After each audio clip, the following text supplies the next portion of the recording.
for 2020, and Ms. Russell asked that I sort of help take care of this one as she is ill tonight. So you all received, I think, the list of liaison assignments that was proposed, and I think we all had time to make multiple rounds of comments. So I don't know if there are any other questions or comments anyone has related to this. Okay. I would just take the moment to say thank you to Ms. Russell in her absence for all the work that I know that went into this, and I know that she consulted with all of us multiple times, so I appreciate her thoughtful approach to this. So, if there are no other comments or questions, Mr. Webb.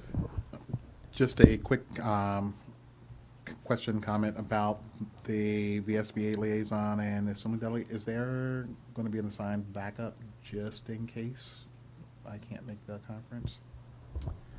I don't believe that that's been formally discussed. I can reach out, but we can move forward with Yeah. this right now. But I'll reach out to Shauna, and we can discuss that and probably have a backup plan just in case.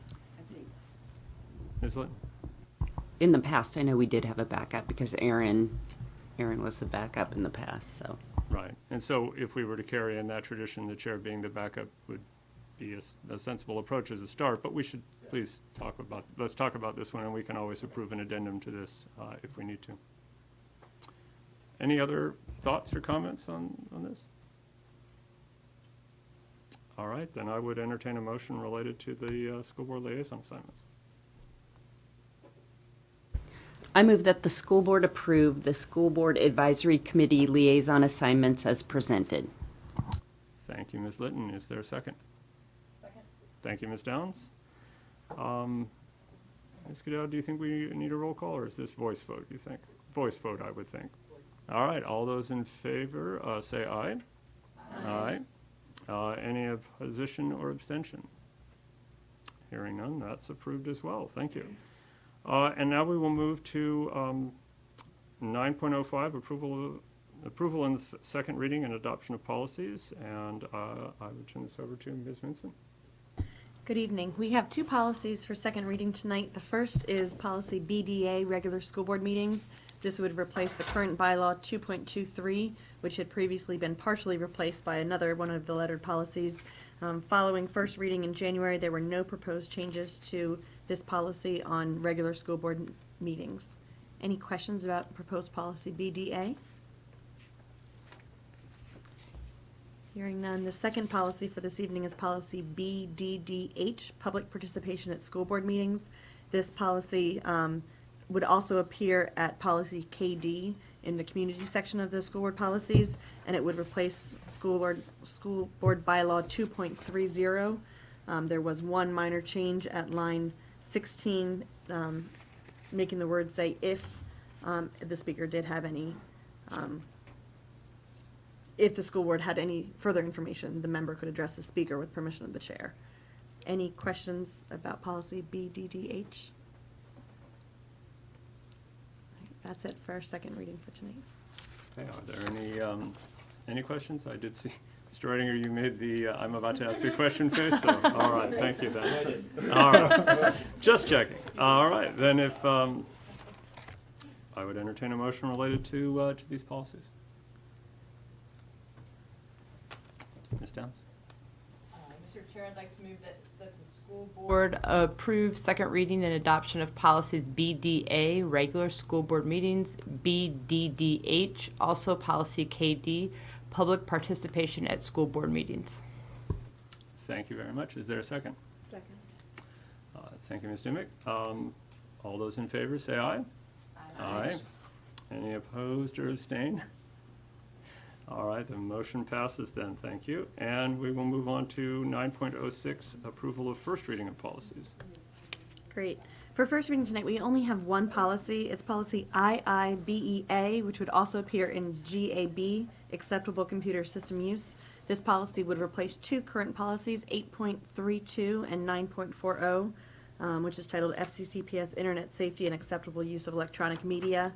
There are some notable differences between IIBEA, GAB, and the current policy. What I've presented to the board is the model policy with red lines or in red font, the proposed changes to the model policy. I appreciated you all looking over this. I also appreciated the colleagues that I had that worked on this for quite a lengthy amount of time, trying to figure out what do we do to make sure that our students and staff are protected while also ensuring that we provide computer systems for their use in their education. And I know, Mr. Redinger, you had sent some comments tonight, and I'd be happy for you to share those with the board or for me to do so, but certainly given your eagle eye and your background in this, appreciate your input. So I guess the first question would be, does anyone other than Mr. Redinger have any questions or comments or concerns with these policies, or should we just dive in with the expert?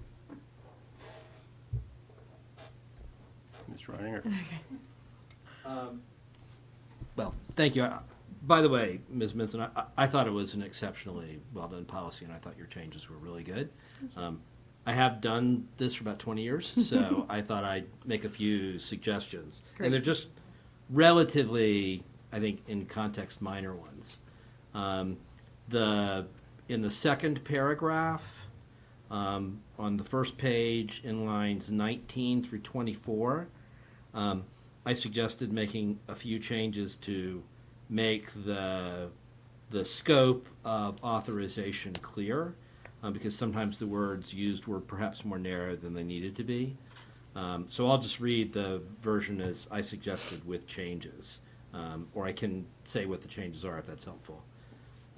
Any communication or material generated, stored, or accessed using the computer system, including electronic mail, social media posts, instant or text messages, tweets, real-time communications, including audio and video communications, and other files and content, including communications and materials derived from a user's account, may be monitored, read, used, disclosed, and/or archived by division staff consistent with law, regulation, and guidelines. So there were a couple of purposes there. One was to avoid, when you talk about material generated, if you just, for example, take a file and stick it on the drive, you want to make sure that's covered, so that's why I added words like stored. Wanted to make clear, because there's special sensitivity around real-time communications, that those may be monitored by both people and security devices as well. And then at the end, I think it's valuable, especially as when it's written as broadly as it was, and I've broadened it even more. My suggestions are to broaden it even more. That doesn't mean that everybody is monitored all the time for inappropriate purposes. So I think it is valuable to add some language that the monitoring needs to be consistent with law, regulation, and guidelines.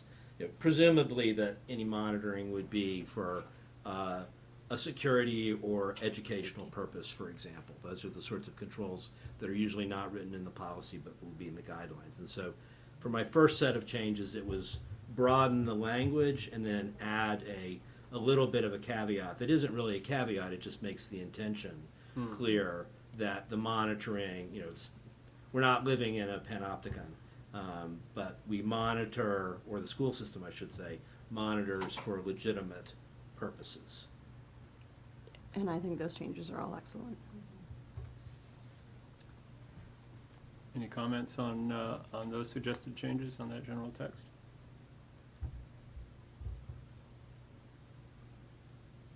No. Ms. Towns? Thank you, Chair Anderson. This isn't so much regarding Phil's comments, but I did have a question about the technology use guidelines. This policy states it's a user's responsibility to know and follow this policy and the technology use guidelines. I was just curious in terms of students, do we require students to read through that? Do they have to sign it? Yes, that's a great question. So the technology use guidelines are regulations that are developed by the superintendent. And in the past, there has been a sample letter that goes home to families about the policy. And in the student section, in the past, students have signed it when they receive their computers, and staff members sign it when they receive their credentials and logins. Is it part of InfoSnap? Okay. Yes, it is. I seem to remember it. That's why it's all Yes. coming back to me now. Yeah. Okay, great. Thank you. Any other comments? And then, I know, Mr. Reininger, you had some additional changes suggested as well, but please, go ahead. Okay. Mr. Reininger. Thank you. In line 27, on page 1 again, the sentence currently reads, "The policy applies to all users of the division's computer system. By using or accessing the computer system, the user agrees to abide by this policy." And I added, "and consents to its application," to make clear that a user has consented to all the things in the prior paragraph. I should say, I suggested. I also think that's a good suggestion if the board is amenable.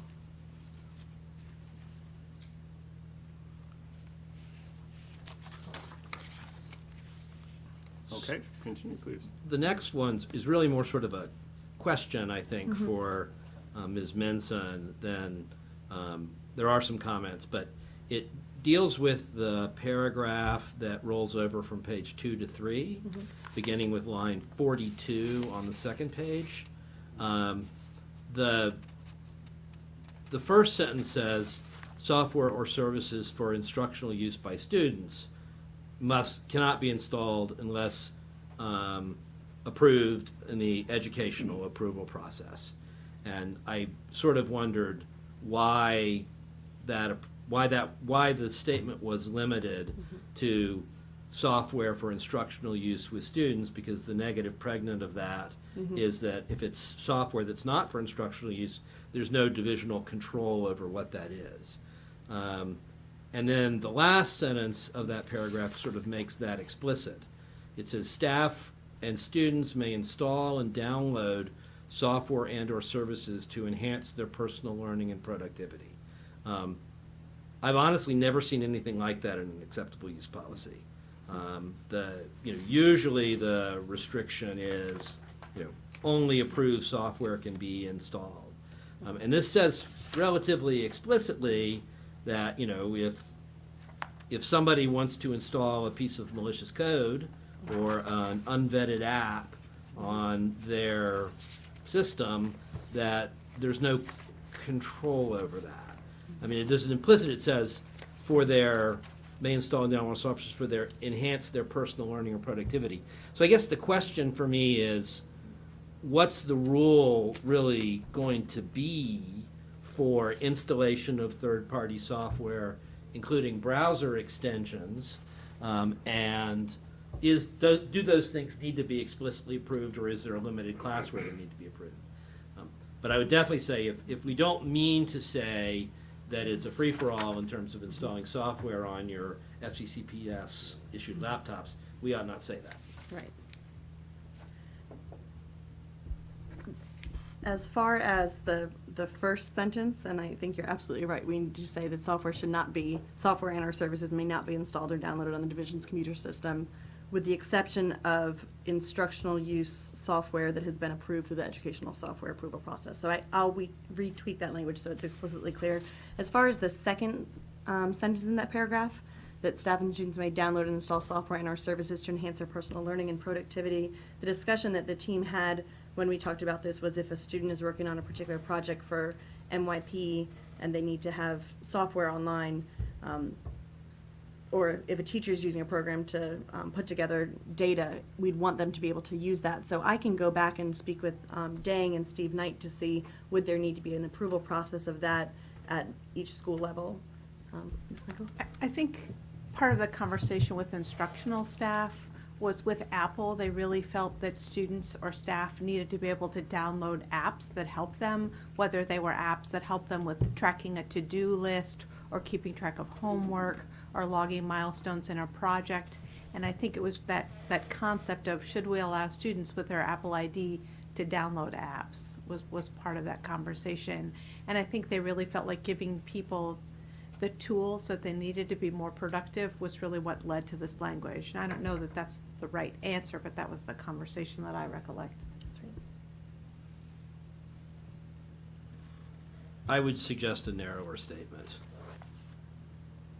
Quite honestly, because, I think that's a perfectly valid point, but, not every app, even in the authorized app store, isn't appropriate to be installed on the school laptop.